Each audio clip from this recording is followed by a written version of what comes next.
ಆಕಾಶ್ ಎಲ್ಲರಿಗಿಂತ ಒಂದ್ ಕೈ ಮೇಲೆ. ನಾನು ಅನುಭವದಿಂದ ಹೇಳ್ತಿದ್ದೀನಿ, ನನಗ ಅವನ್ ಮೇಲೆ ನಂಬಿಕೆ ಇದೆ. ನೀನ್ ನನ್ನ ಕಾಪಾಡ್ದೆ ಅಂತ ಇದೆಲ್ಲ ಅಂತ ಅನ್ಕೋಬೇಡ. ನೀನ್ ನಿಜವಾಗ್ಲೂ ಒಬ್ಬ ಬುದ್ಧಿವಂತ. ನಾನ್ ಎಷ್ಟೇ ಹುಡುಕಿದ್ರೂ ನಿನ್ನಂತ ಗಂಡ ನನ್ ಮಗಳಿಗೆ ಸಿಗಕ್ ಸಾಧ್ಯ ಇಲ್ಲ. ಇದಕ್ಕೂ ಮೇಲೆ ನಿರ್ಧಾರ ತಗೋಬೇಕಾಗಿರೋದು ನೀವೇ. ಅಪ್ಪ, ನೀನಿವಾಗ ಹೇಳಿದ್ದು ನನಗೆ ನಂಬಕ್ ಕಷ್ಟ ಆಗ್ತದೆ. ಆದ್ರೆ ನಾನ್ ಯಾವತ್ತೂ ನೀವ್ ಹೇಳಿದ್ದಕ್ಕೆ ಇಲ್ಲ ಅಂದಿದ್ದೇ ಇಲ್ಲ. ಮತ್ತೆ ನಿಮ್ ಸಂತೋಷನೇ ನನ್ ಸಂತೋಷ ಅಲ್ಲಪ್ಪ. ಆದ್ರೆ ನಾನು ಆಕಾಶ್ನ ಆ ರೀತಿ ನೋಡೇ ಇಲ್ಲ ಅಪ್ಪ. ಆದ್ರೂ ನಿಮ್ ಮಾತ್ಗೆ ಇಲ್ಲ ಅಂದೆ ಈ ಮದ್ವೆಗೆ ನಾನು ಒಪ್ಗೆ ಕೊಡ್ತೀನಿ. ಅದು ಆಕಾಶ್ಗೂ ಈ ಮದ್ವೆ ಒಪ್ಗೆ ಇದ್ರೆ ನಂಗೂ ಒಪ್ಗೆನೆ ಅಪ್ಪ.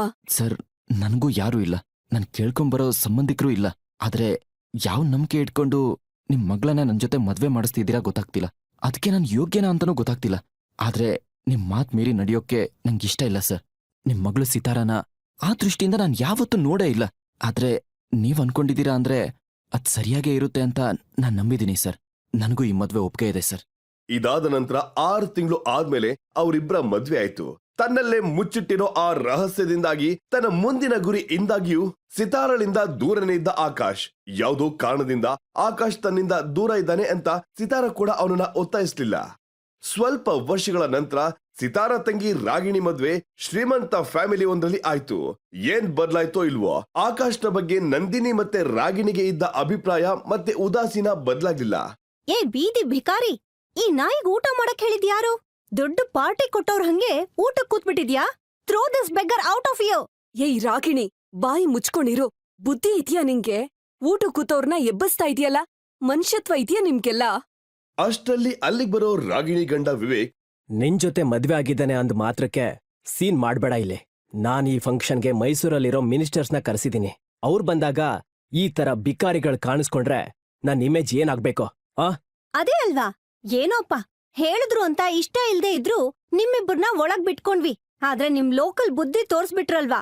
ಉಳ್ದಿರೋ ಊಟನ ಪಾರ್ಸಲ್ ತಗೊಂಡು ಮನೆಗ್ ಹೋಗಿ ಊಟ ಮಾಡಿ. ಆಕಾಶ್, ಈ ಅವಮಾನ ಕೇಳಿಸ್ಕೊಂಡು ಇಲ್ಲಿರಕ್ಕಾಗಲ್ಲ. ಎದ್ ಬನ್ನಿ ಪ್ಲೀಸ್. ಸಿತಾರ ಕೋಪದಿಂದ ಅಲ್ಲಿಂದ ಎದ್ದು ಹೋಗ್ತಾಳೆ.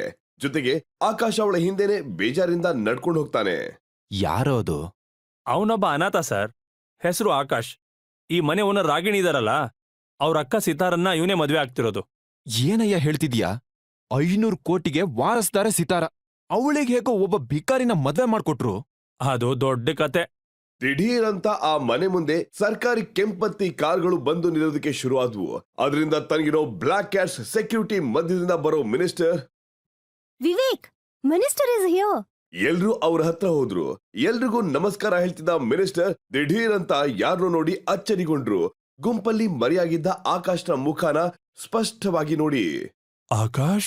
ದಿಢೀರಂತ ಅವನ ಕೈ ಹಿಡಿದು ಹತ್ರ ಕರ್ಸಿ, ಆಕಾಶ್ ಮೂರ್ತಿ ಸರ್, ನೀವಾ? ಏನ್ ಸರ್ ನೀವಿಲ್ಲಿ? ನಿಮ್ಮ ಅಪ್ಪನ ಹತ್ರ ಎಷ್ಟು ಸಲ ಕೇಳಿದೆ ಗೊತ್ತಾ? ಸರ್ ಬನ್ನಿ, ಊಟ ಮಾಡ್ಕೊಂಡು ಮಾತಾಡೋಣ. ಹಾಗಾದ್ರೆ ಯಾರು ಈ ಆಕಾಶ್? ಬ್ಯಾಂಕ್ ಅಕೌಂಟ್ ನಲ್ಲಿ ಮಿನಿಮಮ್ ಬ್ಯಾಲೆನ್ಸ್ ಕೂಡ ಇಲ್ಲದೆ ಇರೋ ಆಕಾಶ್ನಿಗೆ ಅಧಿಕಾರಿಯೊಬ್ರು ಇಷ್ಟು ಮರ್ಯಾದೆ ಕೊಡ್ತಿರೋದು ಯಾಕೆ? ಆಕಾಶ್ ಯಾರು? ಯಾವಾಗ ಮೈಸೂರಿಗೆ ಬಂದ? ಅವನು ಯಾವ ಕಾರಣಕ್ಕೆ ಸೀತಾರಾನ ಮದ್ವೆ ಆದ? ಏನಕ್ಕೋಸ್ಕರ ಅವನು ಆ ಮನೆಗ್ ಬಂದಿದ್ದ? ಬನ್ನಿ ಕೇಳೋಣ. ಸೊ ಮಿಸ್ ಮಾಡದೆ ಕೇಳಿ the boss, only on pocket FM.